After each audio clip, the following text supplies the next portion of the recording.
겨우 14종만이 시험을 통과했다라고 얘기를 합니다. 나머지 134종은 왜 떨어졌을까?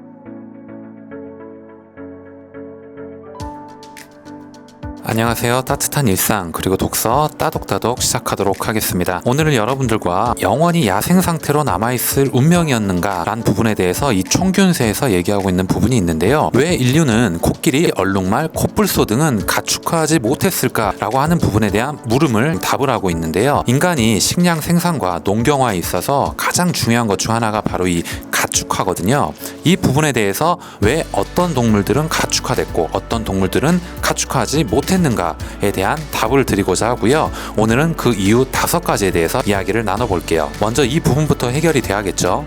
이 동물들은 영원히 야생 상태로 남아있을 수밖에 없는 운명이었는가, 아니면 당시 인류의 지능 문제 등으로 인한 문제였는가에 대한 것이겠죠. 현재 148종에 달하는 전 세계의 대형 야생 초식성 육서 포유류는 이 가축화 후보종이라고 얘기를 하는데 겨우 14종만이 시험을 통과했다라고 얘기를 합니다. 나머지 134종은 왜 떨어졌을까? 그 부분에 대해서 한번 답을 드려볼게요. 우리는 가축화가 실패하는 원인을 적어도 5가지는 찾을 수 있다라고 얘기를 합니다. 첫 번째는 식성이 되겠네요. 어떤 동물이 식물이나 다른 동물을 먹을 때 환원되는 효율은 100%에 훨씬 못 미친다라고 얘기를 합니다. 대개는 10% 수준에 불과하다라고 얘기를 하는데요. 즉 체중 450kg의 소를 키우려면 옥수수 4,500kg이 필요하다. 더구나 체중 450kg의 육식동물을 키우기 위해서는 초식동물 4,500kg을 먹여야 한다라고 얘기를 합니다. 굉장히 힘들겠죠?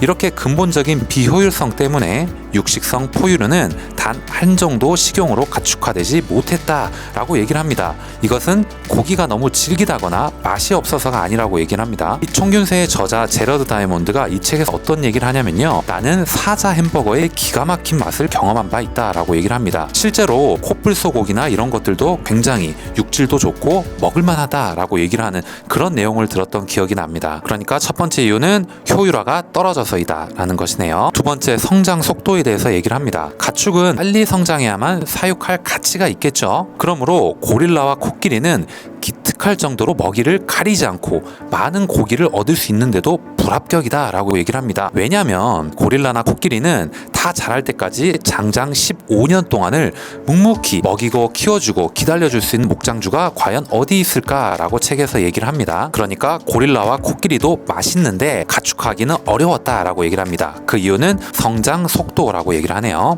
세 번째 이유는 감금 상태에서 번식시키는 문제라고 얘기를 합니다. 우리 인간들은 남이 보는 앞에서 성교하기를 좋아하지 않는다라고 얘기를 합니다. 동물 중에도 그런 녀석들이 있다라고 얘기를 하는데 우리가 지상에서 가장 빠르게 생각하는 동물인 치타를 예로 들 수 있다라고 얘기를 합니다. 길들인 치타는 수렵용으로 개보다 월등히 뛰어난 소중한 존재였음에도 불구하고 가축화 되지 못했는데 인도 무굴 제국의 어느 황제는 치타를 1000마리나 길렀다라는 예시도 있네요. 돈 많은 여러 군주들이 이렇게 큰 투자를 했는데도 그들의 치타는 모두 야생 상태에서 사로잡은 것들이었다라고 얘기를 합니다. 감금 상태에서 치타를 번식시키려는 군주들의 노력은 모두 수포로 돌아갔다라고 얘기를 하는데 야생 상태에서는 몇 마리의 치타 형제들이 암컷 한 마리를 며칠 동안이나 쫓아다니는 형식입니다. 암컷은 이 난폭한 장거리 구애 과정을 거쳐야만 배란을 하거나 교미 준비가 되는 듯하다라고 얘기를 합니다. 그런데 우리에 갇혀버리면 이 치타들은 대개 이러한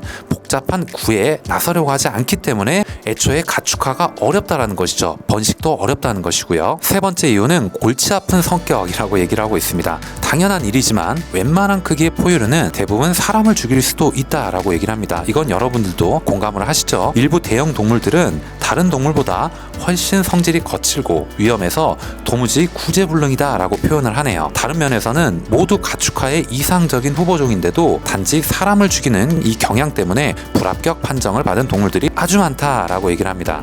가장 대표적인 예가 회색곰이다라고 얘기를 하는데 곰 고기는요 값비싼 별미라고 얘기를 합니다. 그러니까 저희가 TV에서 종종 보는 것처럼 곰의 쓸개뿐만이 아니고 이 고기도 굉장히 값비싼 별미라고 지금 표현을 하고 있습니다. 회색곰은요 우리가 아는 것과 달리 초식성이라고 얘기를 하네요. 무서운 사냥꾼이기도 하지만 인간이 남긴 쓰레기도 잘 먹고 옐로우스톤이나 글레이셔 국립공원에서는 큰 골칫거리다라고 표현도 합니다. 하지만 이게 비교적 빨리 성장하는 편이고요. 감금 상태에서 집에서 얌전하게 굴기만 한다면 회색곰은 훌륭한 동물이 될 것이다 라고 표현을 합니다. 일본의 아이누족에 대해서 얘기를 하는데 의식의 일종으로서 회색곰 새끼를 일상적으로 길렀다라고 얘기를 하네요.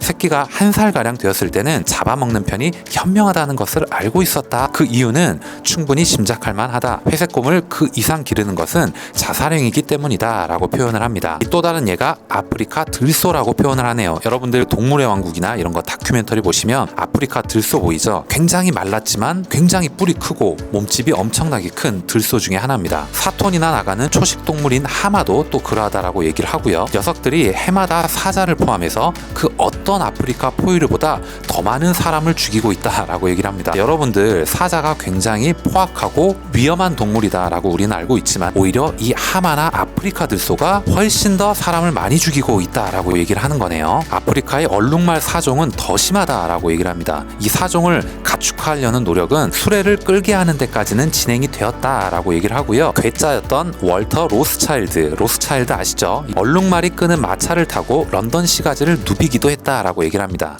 그러나 안타깝게도 얼룩말은 나이가 들면서 점점 걷잡을 수 없을 정도로 위험해진다라고 표현하네요. 얼룩말은 사람을 꽉 물고 악착같이 놓지 않는 좋지 않은 버릇이 있다라고 얘기를 하네요. 카우보이라고 해도요, 밧줄을 던져서 잡기가 거의 불가능하다라고 얘기를 합니다. 밧줄 올가미 날아오는 거를 빤히 쳐다보고 있다가 재빨리 머리를 이렇게 피해서 빈번하게 벗어나기 때문이다라고 표현합니다. 네 번째 이유는 겁먹는 버릇이다라고 얘기를 하네요. 대형 초식 포유류들이 포식자나 인간들로부터 위험에 반응하는 방식이 각양각색인데요. 어떤 종들은 신경이 예민하고 발이 빠르고 위협을 느끼자마자 즉각 도망치는 종도 있습니다. 또 어떤 종들은 그보다 느린 편이고 덜 예민하고 무리 속에서 안전을 얻으려고 합니다. 사슴이나 영양류는 전자에 해당하고요. 염소와 양은 후자에 해당한다고 얘기를 합니다.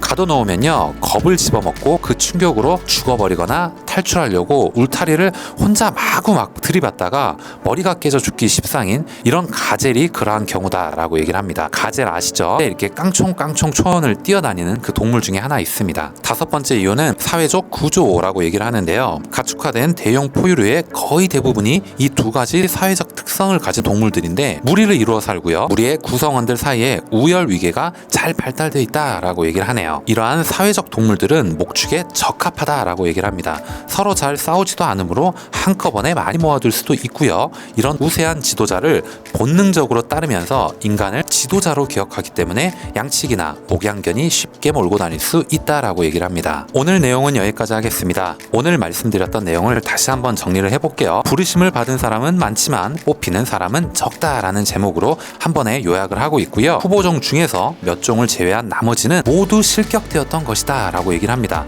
동물의 식성, 성장 속도, 짝짓기 습성, 성격, 겁먹는 버릇, 그리고 사회 조직의 여러 가지 뚜렷한 특징 등 수많은 이유가 바로 인간이 이런 동물들을 가축화하지 못했던 이유다라고 얘기를 하고 있습니다. 오늘 여러분들께 드렸던 이 내용이 여러분들께 도움이 됐거나 조금이라도 재밌게 보셨다면 좋아요 그리고 구독도 꼭 부탁드리도록 하겠습니다.